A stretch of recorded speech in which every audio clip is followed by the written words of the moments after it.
है भैया? रिश्वत है हुजूर। पकड़ा मैं, वापिस रखो। 1 मिनट। क्यों? हुजूर 40,000 रुपए लिए थे भैंसवा खरीदने के लिए पशु सहकारी बैंक से। पैसा मिला 8,000 रुपए प्रबंधक महोदय ने ले लिए हुजूर।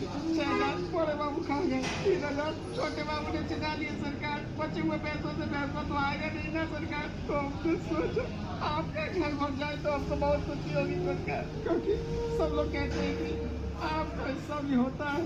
जब तक जान है हिम्मत है तब तक सहेंगे, मतलब हम भी फंदवा लगा के मर जाएंगे और किसानों की तरह सरकार। 1 मिनट। त्यागी जी, दोषियों पर तुरंत कार्रवाई शुरू कर दो। हर डिपार्टमेंट में सर्कुलर भिजवा दो।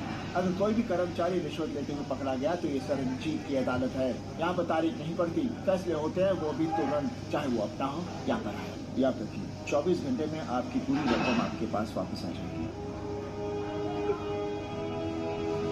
नमस्ते।